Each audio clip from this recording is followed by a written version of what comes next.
ब्रेकनंतर स्वागत। राज्याचे मुख्यमंत्री आणि गृहमंत्री यांनी नवा वर्षाच्या पहिल्याच दिवशी हजेरी लावली ती गडचिरोलीत। गडचिरोलीतला माओवाद आणि नक्षलग्रस्त भाग लवकरच भयमुक्त करणार असल्याचंही आश्वासन त्यांनी इथल्या जनतेला दिलंय। या दौऱ्यात विकास प्रकल्पांची बरसात केली आहे, तर गडचिरोलीतल्या सुरक्षेत महत्त्वाची भूमिका बजावणाऱ्या या जवानांचा सत्कारही केलाय। पण आजच्या दौऱ्यामुळे फडणवीसांचं गडचिरोलीतला पालकमंत्री जर ते असतील तर या चर्चेवर जवळपास शिक्कामोर्तब झाल्याचं मानलं जातंय। गेल्या 4 वर्षांमध्ये एकही गडचिरोली जिल्ह्यातला किंवा महाराष्ट्रातला तरुण किंवा तरुणी माओवादी संघटनांमध्ये सामील झालेले नाहीत।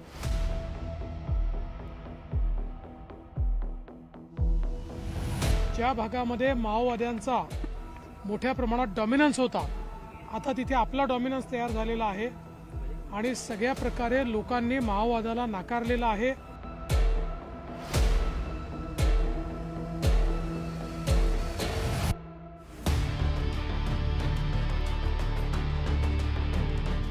राज्याच्या गृहमंत्र्यांनी माओवाद्यांच्या गडात जाऊनच त्यांना थेट इशारा दिलाय।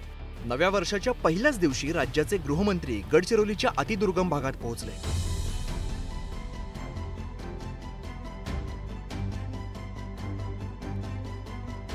सतत माओवाद्यांच्या दहशतीखाली जगणाऱ्या परिसराला मोठ्या विकास प्रकल्पांची भेट देत गृहमंत्र्यांनी त्यांना नव्या वर्षात सुरक्षेची आणि विकासाची हमी दिली आहे। ज्या भागामध्ये माओवाद्यांचा मोठ्या प्रमाणात डॉमिनन्स होता, आता तिथे आपला डॉमिनन्स तयार झालेला आहे आणि सगळ्या प्रकारे लोकांनी माओवादाला नाकारलेला आहे। 12 गावांनी ठराव करून माओवाद्यांना राशन पाणी नाकारलं। त्यांनी जे आयडी लावले होते ते सगळे पोलिसांकडे जमा केले आहेत। त्यामुळे एक नवीन पहाट ही या ठिकाणी गडचिरोली जिल्ह्यामध्ये तयार झालेली आहे।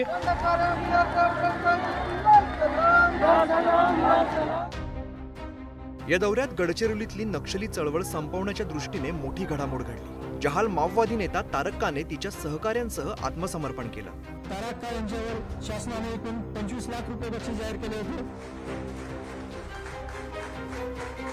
तारक्का नक्षल्यांची केंद्रीय समिती सदस्य भूपतीची बायको आहे। तारक्का सध्या माओवाद्यांच्या दंडकारण्य झोनल समितीची सदस्य होती। माओवादाची कंबर तोडण्याचं काम या आत्मसमर्पणांमुळे होत आहे।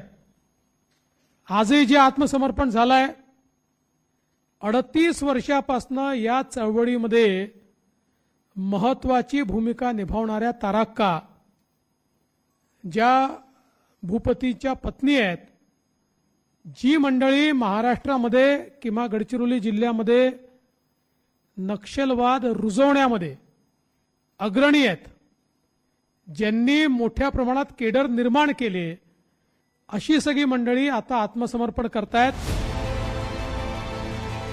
देवेंद्र फडणवीसांच्या आजच्या गडचिरोली भेटीने ते गडचिरोलीचं पालकमंत्रीपद स्वीकारतील हे जवळपास निश्चित मानलं जात आहे। या संदर्भात काही दिवसांपूर्वी त्यांनी स्वतः सुतोवाच ही केलाय। साधारणपणे मुख्यमंत्री कुठलं पालकत्व ठेवत नसतात, पण माझी स्वतःची इच्छा आहे की गडचिरोली मात्र मी स्वतःकडे ठेवू इच्छितो। अर्थात या 3 नेत्यांनी मला मान्यता दिली तरच ठेवी। गृहमंत्रीपदाचा चार्ज स्वीकारल्यानंतर देवेंद्र फडणवीसांनी आपल्या ग्रामीण दौऱ्याच्या सुरुवातीसाठी गडचिरोलीला पसंती दिली। त्यांनी नव्या वर्षाचा पहिला दिवस C60 जवानांसोबत साजरा केला। पेनगुंडासारख्या अतिसंवेदनशील भागात उभारल्या गेलेल्या पोलीस स्टेशनची त्यांनी पाहणी केली।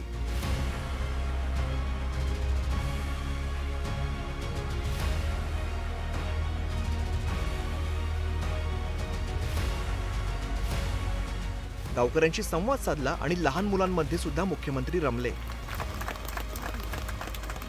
गडचिरोली दौऱ्यात मुख्यमंत्र्यांनी प्रकल्पांची बरसात केली।